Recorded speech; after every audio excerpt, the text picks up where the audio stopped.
Welcome to the Network of Giving podcast. I'm Terry Evans, Advisory Council member for the Network of Giving.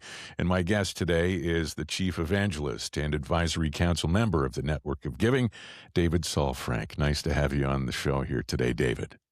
Very nice to be here, Terry. Thank you.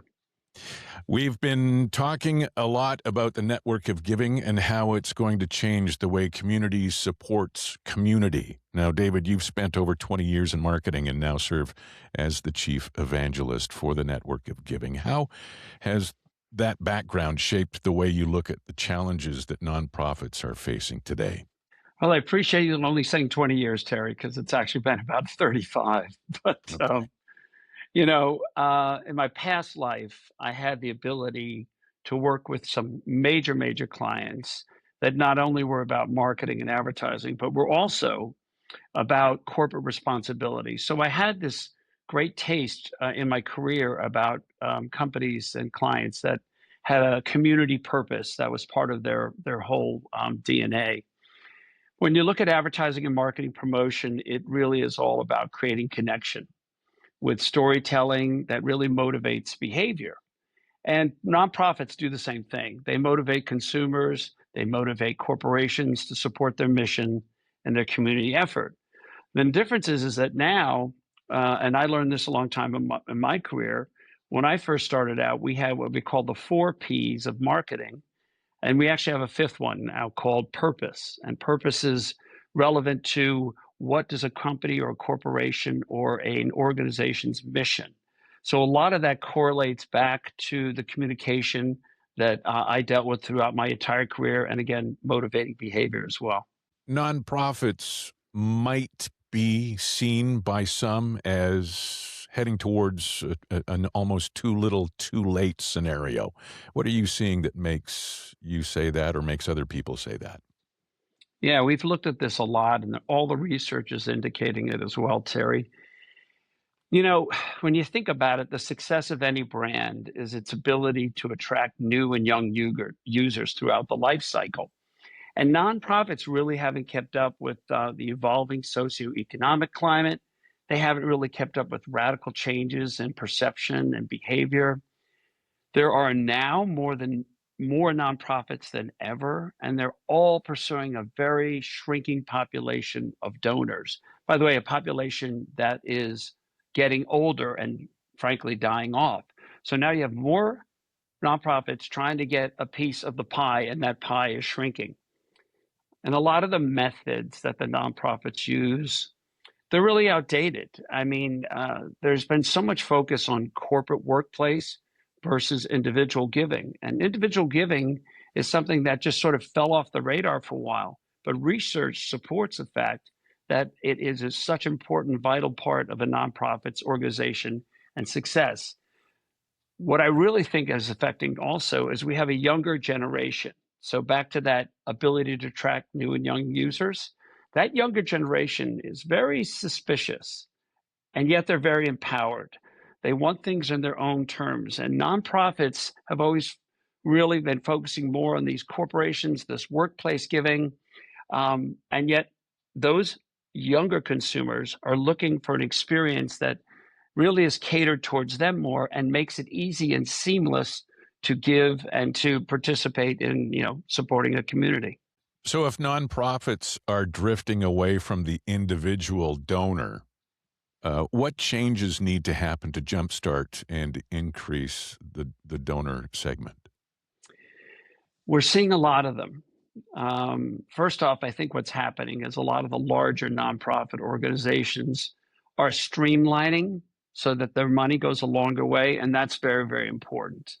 But I think one of the biggest areas to focus on is that the nonprofits need to appeal to a variety of demographic segments and understand the differences between those audiences, and especially focusing on those younger consumers. They have to tell stories. Younger consumers are all about storytelling, and that creates the connection.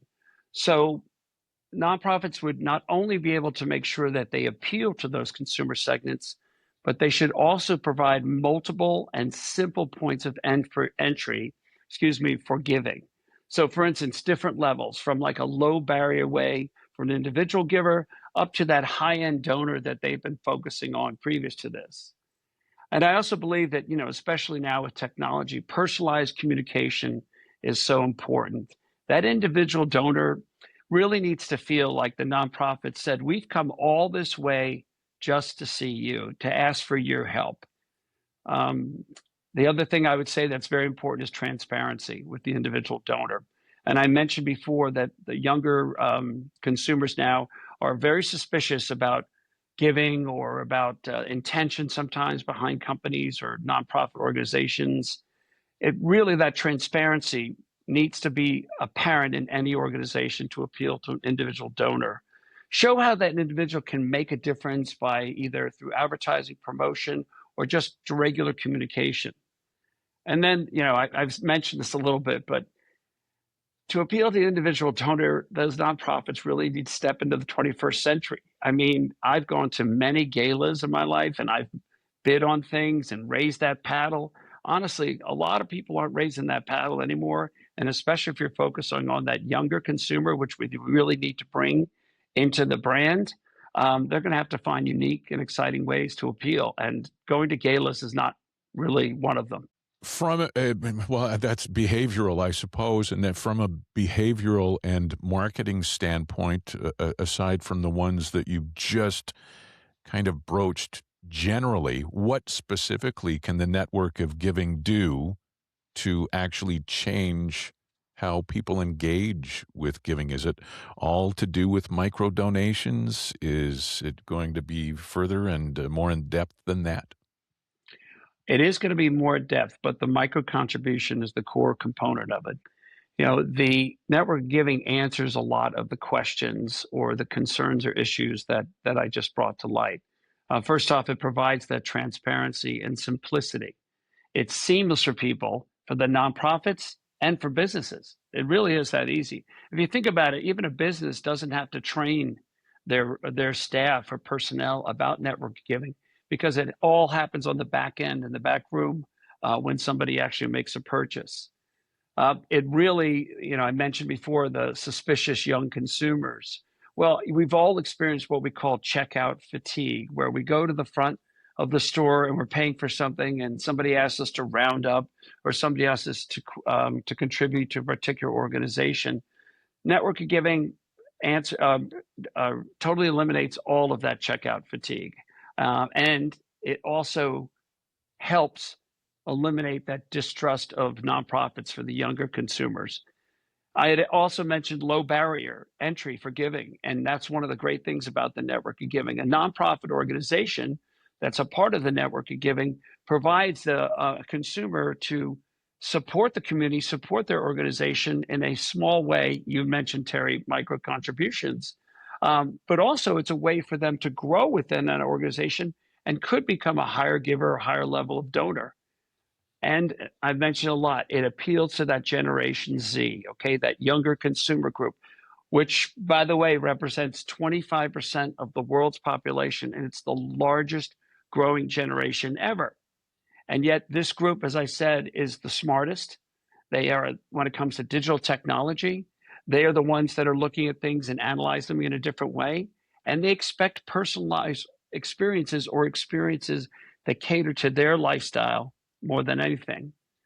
And I would say lastly, for the network of giving, which is really something I've heard personally a lot from the nonprofit organizations, it creates a bridge for nonprofits to local businesses.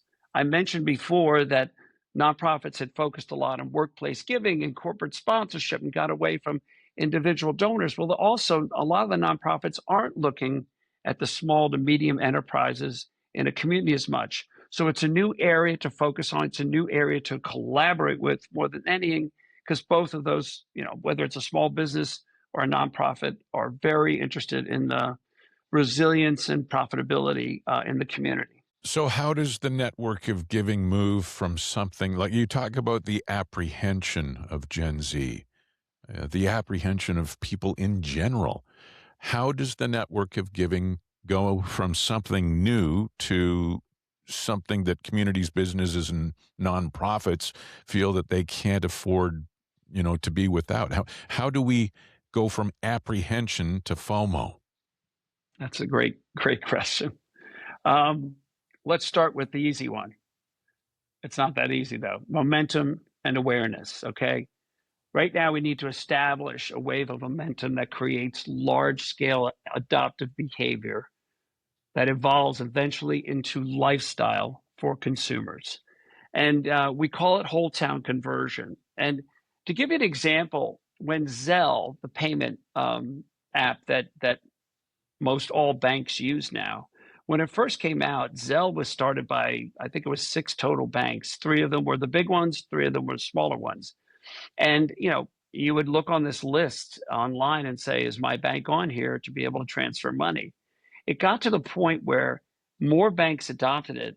And it was almost like if you didn't adopt it to use for your customers, there was something wrong with your organization. I see the same thing for network of giving. The more momentum that's created, the more awareness is created, the more people that are talking about it from a word of mouth perspective. It's going to be where organizations, not just businesses, but even corporate, larger scale organizations are going to start looking and saying, why are we not a part of the network giving?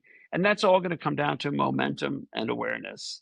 One thing that's very, very important for the network of giving is success, is that we have to ensure that the established foundation of network of giving stays solid. And what I mean by that is there are core principles that the network of giving works from. And if any one of those is corrupted, then the actual whole system will be corrupted itself.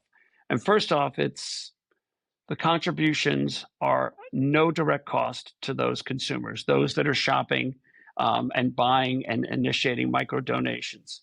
The contributions are 100% accountable. Okay, we have great organizations, we have all the systems in place. At any particular time, things are being audited throughout the process. Those contributions, are 100% pass through, and that's a big deal. All right, we're not pulling any operating costs out of the contribution. So those designated contributions are going directly to those organizations 100% in whole. The nonprofit organizations that benefit from those contributions, Terry, they are 100% member defined. In other words, the consumers pick the percentages of those contributions that go to a particular nonprofit organization.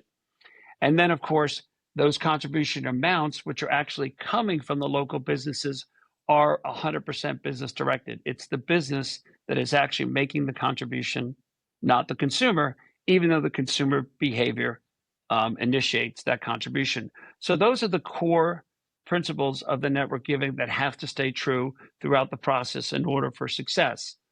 I would also say that once the network giving creates that momentum, we need to promote the heck out of the data and the results so that we can continually to demonstrate the value, not only to the organizations that are benefiting, but all of the businesses that are participating, and of course the consumer community. That's very, very important. And then, as any brand does throughout the life cycle, we have to reinvent ourselves as we go along, which means there'll be added on applications or intellectual property that helps enhance, that helps benefits all the stakeholders that are involved. So I think I kind of summed it up, but that's pretty much what we're going to need to make this a success on a big scale level. And I think it goes back to what you said earlier in the podcast, how the generation today that is going to be the largest that will, benefit from this and see activation, that they're the ones that need to see the story. Once they see the success story, they'll be the ones that will be very important about sharing the story with their peers, their friends, and the places that they shop. No, you're absolutely right, Terry. In fact, if you think about it, the story is what creates the emotional connection and the continued connection from an emotional standpoint. So the more that we can get the story out and the more that people can experience the story, the more they can understand the value, and the more and larger the membership of the community and the participation will actually grow. More information at www.networkofgiving.com. Today's guest has been Chief Evangelist and Advisory Council member for the Network of Giving, David Saalfrank. Thank you, David. It's been my pleasure, Terry. Thanks very much.